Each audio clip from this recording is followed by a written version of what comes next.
பரிசுத்த வேதாகமத்தில் 2 புத்தகங்கள் உள்ளது. பழைய ஏற்பாடு மற்றும் புதிய ஏற்பாடு. பழைய ஏற்பாட்டில் 39 புக்குகளும், புதிய ஏற்பாட்டில் 27 புக்குகளும், மொத்தம் 66 புத்தகங்கள் உள்ளது. இதில் பழைய ஏற்பாட்டில் யோபுவை குறித்து சொல்லப்பட்டிருக்கிறது. ஊசு தேசத்திலே யோபு என்ற பெயர் கொண்ட ஒரு மனுஷன் இருந்தான். அவன் உத்தமனும் சன்மார்க்கனும் பொல்லாப்புக்கு விலகி தேவனுக்கு பயப்படுகிறவனாக இருந்தான். அந்த யோபுவுக்கு 7 குமாரரும் 3 குமார்த்திகளும் இருந்தார்கள். அது மட்டுமல்ல, ஆடுகள், மாடுகள், ஒட்டகங்கள், கழுதைகள், அநேக பணிவிடைக்காரர்கள் அவனுக்கு இருந்தன. மிகப்பெரிய ஒரு செல்வந்தனாக இருந்தான்.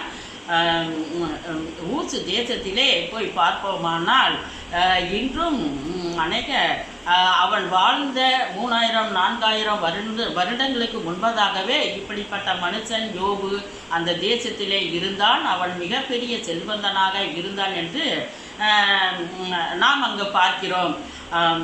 ஒரு நாள் சாத்தான் கர்த்தருடைய சன்னதியில் போய் நின்றான். அதற்கு கர்த்தர், நீ எங்கே இருந்து வருகிறாய் என்று கேட்டதற்கு, நான் பூமியெங்கும் போய் சுற்றி பார்த்தேன், ஒரு நீதிமானும் இல்லை என்று சொல்லி அவன் சாட்சி கொடுக்கிறான். அதற்கு கர்த்தர், என் மகன் யோபுவின் மேல் நீ கவனம் வைத்தாயோ? அவன் பொல்லாப்புக்கு விலகி உத்தமனாய் இருக்கிறான், அவனை நீ சோதித்து பார் என்று சொல்லி கர்த்தரிடத்திலே யோபு அனுமதியை பெற்று இந்த பூமிக்கு அவன் வருகிறான். யோபுவை கர்த்தர் சொல்லியிருக்கிறார், யோபுவை அவன் பிராணனை மாத்திரம் அவன் உயிரோடு இருக்கட்டும், மற்ற நீ எல்லா விதத்திலும் நீ அவனை சோதித்துக்கொள் என்று சொல்லி கர்த்தரிடத்திலே அனுமதி வாங்கி இந்த பூமிக்கு சாத்தான் வருகிறான். அவன் யோபுவை சோதனைகளாலே அவனை வாதித்தான். பெரிய பெரிய கொப்பளங்களாக உச்சந்தலை முதல் உள்ளங்கால் வரையிலும் அவனை மிகப்பெரிய ஒரு பற்களாலே வாதிக்கிறான். அவனுக்கு பிறந்த 7 குமாரரும் 3 குமார்த்திகளும் அவன் ஒரே நாளில் அவர்கள் மரித்தார்கள். பிறகு அவனுக்கு உண்டான செல்வங்கள், ஆடு, மாடுகள், ஒட்டகங்கள், கழுதைகள், பணிவிடைக்காரர்கள் எல்லாவற்றையும் இழந்து போனான். கடைசியிலே அவன் பிராணனை மாத்திரம் யோபு சாத்தான் ஒன்றும் செய்ய முடியவில்லை. இதனால் யோபு 42வது அதிகாரத்திலே சொல்லப்பட்டிருக்கிறது, தேவரீர் சகலத்தையும் செய்ய வல்லவர், நீர் செய்ய நினைத்தது தடைபடாது என்பதை அறிந்திருக்கிறேன் என்று யோபுவுக்கு இவ்வளவு சோதனை இருந்தாலும் யோபு தன் மனதிலே அதை நினைத்து கொண்டான். ஏனென்றால் அதிக விசுவாசம் இருக்கிறான். நாம் ஆண்டவரிடத்திலே துன்பப்படுறது எல்லாம் ஆண்டவர் நன்மையாக முடிய பண்ணுவார் என்று சொல்லுகிறான்.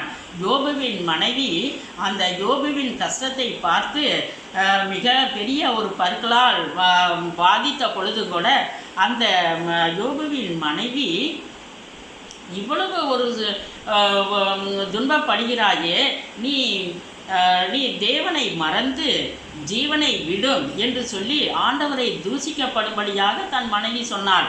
அதற்கு தான் யோபு என்ன சொல்கிறான் என்றால், ஆண்டவரிடத்திலே நன்மையை பெற்ற நாம் தீமையும் அனுபவிக்க வேண்டாமா என்று சொல்லி உத்தமமாய் யோபு சொல்கிறான். அதனால தான் யோபு 42வது அதிகாரத்தில் அவன் விசுவாசத்தோடு நாம் இவ்வளவு வேதனை படுகிற பொழுது கூட அவன் மற்றவர்களுக்காக ஜெபிக்கக்கூடியவனாக இருந்தான். யோபு தன் சிநேகிதற்காக வேண்டுதல் செய்தபோது கர்த்தர் அவன் சிறையிருப்பை மாற்றினார் என்று சொல்லி நாம் யோபு 42வது அதிகாரத்திலே நாம் பார்க்கிறோம். ஒரு நாள் ஒரு சிறிய ஒரு சாட்சியை நான் உங்கள் முன்பதாக நான் சொல்லுகிறேன். அநேக வருடங்களுக்கு பின்பதாக நான் சிறு பிள்ளையாய் இருக்கும் பொழுது என்னுடைய வீட்டிலே எங்கள் அண்ணன் நல்லா பாடுவார். அநேக கன்வென்ஷனுக்கு போய் பாட்டு பாடுவார். இரவென்றும் பகலென்றும் பாராது கர்த்தருடைய ஊழியத்தை பாட்டினால் செய்து வருவார்.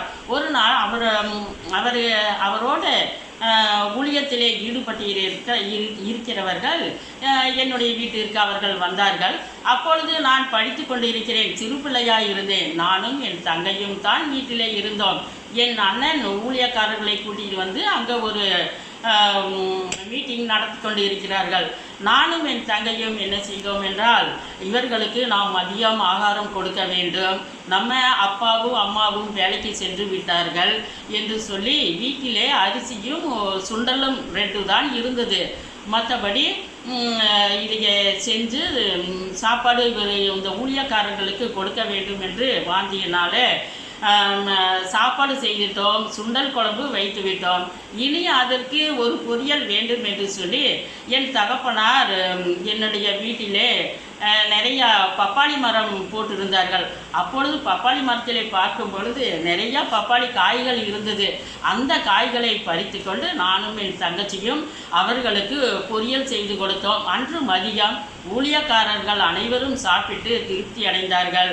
அப்போ வேதத்திலே ஒரு வசனம் இருக்கிறது, இந்த சிறியரில் ஒருவனுக்கு ஒரு கலசம் தண்ணீர் மாத்திரம் குடிக்கிறவன் எவனும் அதனுடைய பலனை அடைந்தே தீர்வார்கள் என்று சொல்லி, அப்பொழுது அந்த பலனை பல வருடங்களுக்கு பின்பதாக அந்த பலனை நாங்கள் பார்க்கிறோம். கர்த்தருடைய பரிசுத்த நாமத்திற்கு ஸ்தோத்திரம். யோபு 42வது அதிகாரத்திலே யோபு விசுவாசத்தோடு சொல்கிறார், தேவரீர் சகலத்தையும் செய்ய வல்லவர், நீ செய்ய நினைத்தது தடைபடாது என்பதை அறிந்திருக்கிறேன் என்று சொல்லி அந்த வசனத்திலே நாம் பார்க்கிறோம். பிறகு யோபு தன் சிறையிருக்காக வேண்டுதல் செய்தபோது கர்த்தர் அவன் சிறையிருப்பை மாற்றினார் என்று, இந்த யோபுவினுடைய சிறையிருப்பை எல்லாம் மாற்றி கர்த்தர் அவனுக்கு 2 பலனை ஆண்டவர் கொடுத்தார். யோபுக்கு இழந்து போன ஆசீர்வாதங்கள் எல்லாம் அவனுக்கு வந்தது. 7 குமாரரும் 3 குமார்த்திகளும் அவனுக்கு மறுபடியுமாக பிறந்தார்கள். யோபு 140 வருடம் உயிரோடு இருந்து தன் பிள்ளைகளையும் தன் பிள்ளைகளுடைய பிள்ளைகளையும் கண்டான். யோபு பூரண வயதுள்ளவனாக மரித்தான். ஆமென். ஒரே இதாக போட்டுக்கலாமா?